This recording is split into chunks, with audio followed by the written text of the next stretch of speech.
How's everybody doing? Um, Sorry for the very crappy, kind of futuristic intro.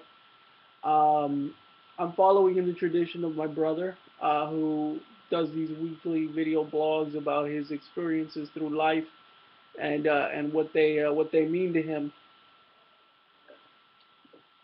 It's good root beer. So I intend to do the same just for your purposes and entertainment purposes and see where we go because I know a lot of people often have questions all like, what's the craziest thing a person in a wheelchair has ever done? What can you do? Yada, yada, yada. So I intend to answer all your questions pretty much with this whole little video thing that I'm doing to kill time while I fail my sixth year of college. Today I wanted to talk about meeting somebody for the first time and what goes through somebody's mind, what the experience might be, going through your thoughts for the day. If you're gonna meet somebody, like meeting a girl that you've been talking to for a long time, or meeting a long lost relative or a friend you haven't seen in a long time. So um, my story begins in 2010 through the magic of Facebook and a family member. Uh, I was connected with my little brother, not my little brother, I'm sorry, my older brother, and it's a very funny experience to talk to somebody who's not only older than you, but somebody you haven't seen or heard from ever. Because you don't know what their mindset is, you don't know what their mannerisms are, you don't know what they could be thinking when they see you.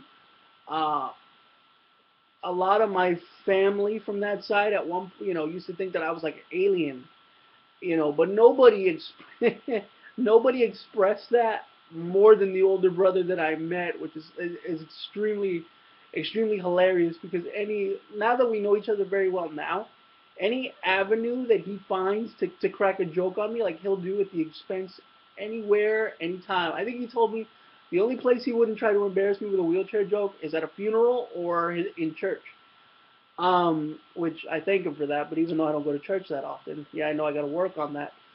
Um, okay, so the story goes, we were reconnected by a cousin.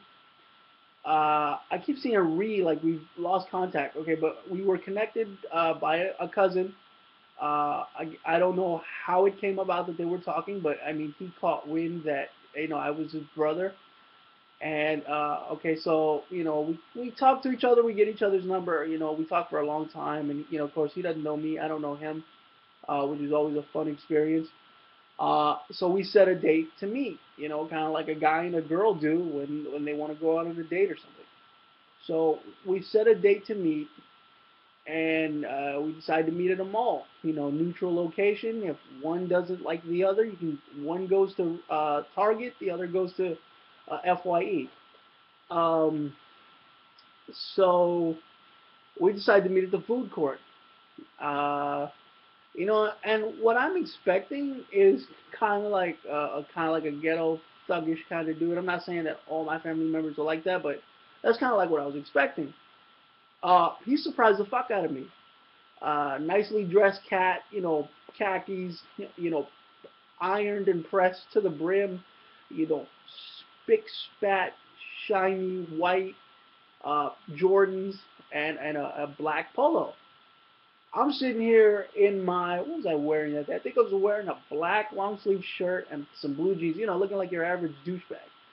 Um, so, okay, we meet, and it's not like one of those emotional family meetings where you start crying and you start running to each other and the audience, starts to applaud.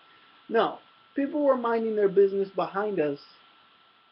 I, we meet up, face to face, or or since I'm so short, I call it face to dick, because that's the only thing that I had to look up to, not to stare at, because that was like the only thing directly in front of me.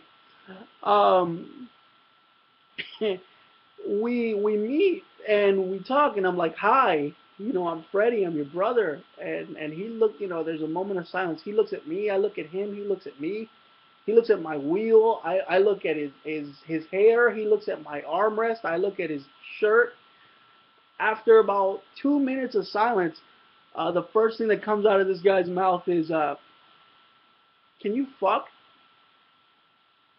And granted that I'm not an individual who doesn't have a lot to say, but that particular day, I was like stone cold silent. Like, because I was shocked. I didn't know this casual looking dude was going to say that to me. I thought he was going to say, well, hey, I'm your brother. I work here. I work at the FDA. I'm a condom flavor designer, whatever you want to call it. Um, no, like, that's the first thing he asked me was, can you fuck? And again, I'm not easily offended, nor are most of the individuals in wheelchairs that I hang out with or that he likes to make fun of me and call them the Justice League.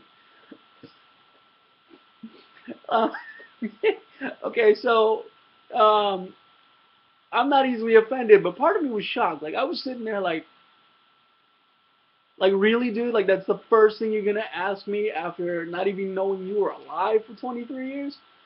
But knowing him now, that doesn't surprise me. Again, can you fuck? The golden statement of the day.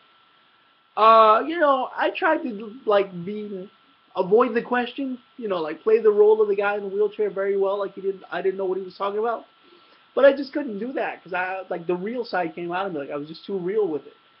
I was like, if you were a girl and you liked me enough, and I asked you, you'd probably say no, but my answer to you would be yes. And he's like, really? You can fuck? Like you can feel it? Like I just kept answering yes because I didn't want to be a rude individual. They say there's some questions you shouldn't answer. But that's not the kind of relationship we have now. Any question laid out on the table, I answer to the best of my ability. Um, so we get Japanese food. Granted that I am a huge fan of Japanese food, sushi, teppanyaki, all that stuff. My mother was a Japanese chef back in the heyday, so I grew up with a loving of Japanese food. Um, he does the same thing, and he was surprised that I was in line right behind him.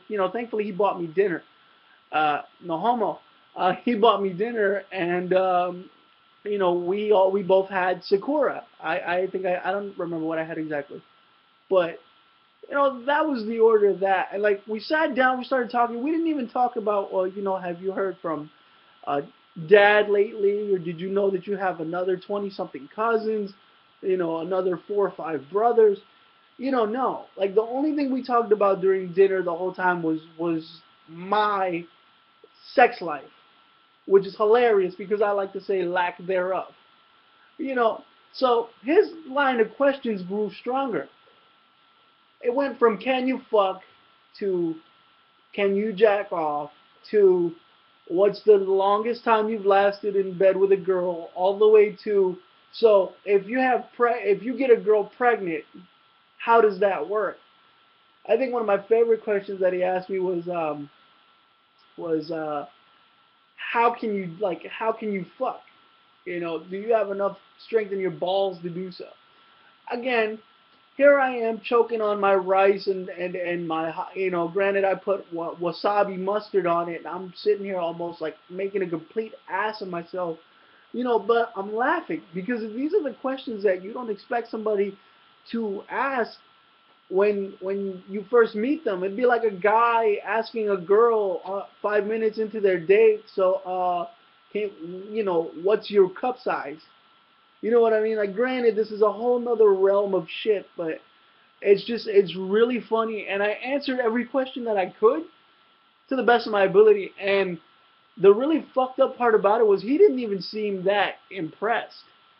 Like he thought that this was the nature of every person in a wheelchair. Like my answer was the golden answer for every person in a wheelchair, which is not entirely true because I know people in wheelchairs that get it in and out like bees to honey, or you know so that's that. And again, for anybody wondering, I'll just lay the answer out now. um if a girl were to give me the opportunity to have sex with her, I could. I could do something. The only problem is I would have to be on my back. She'd have to be on top the whole time. I'd have to be on my back because due to my disability or the strength, down there, as people like to say. Um, I really don't have strong enough muscles in my groin area to do humping or thrusting, whatever, because I was operated on my groin as a kid. So, a lot has to do with that. But to that brother in particular, you know, one of the craziest, but one of the most intellectually touching days I've ever had because, like, nobody, not even a girl, has pushed me that far with that limit of questioning. Granted, in past relationships, girls would they'd fuck with me and they'd be like, so if we decided to have kids, how would it be done? Almost like trying to fuck with me, because everybody has this thing that they think that they can get to a person in a wheelchair with sex, which is bloody hilarious. The one thing a girl likes to do to a person, the girl or a guy, whatever the case may be, to a person in a wheelchair is tell them or ask them about sex. But if the person in the wheelchair, inversely asks the normal individual about sex, they're considered a perv or too desperate. So I just think that's funny that people in wheelchairs sort of have to conform to the answer, but we look like douchebags asking the normal person for that answer. Um, but again, if anything were to happen to a girl, with me and a girl, I'd have to be on my back. But I kind of do like a girl who dominates anyhow. So therefore, that's that line of questioning. But to that brother, I told him that I was gonna make a video about this, and let him know just everything that happened.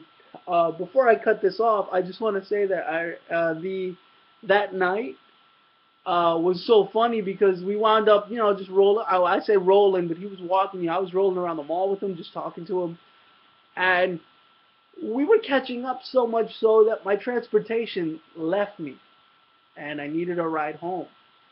And he thought that I was fucking with him, that I wanted to drive in his, ride in his car and have him give me a ride home. And I said, bro, we're catching up, and my ride left me. And he gives me that look like, are you fucking kidding me? Like, I just met you, and already you're gonna ask me to give you a ride home. Uh, his response to this question, to my comeback, is I did it. I did it because I didn't want to look like a douchebag. Plus, you're my handicapped brother, so I have to give you a ride home because it would look awful of me to leave you abandoned like your father did. Uh, so to that brother, I just want to say you're an asshole, and there you go. I made the video to answer all your questions. So that is that. Later.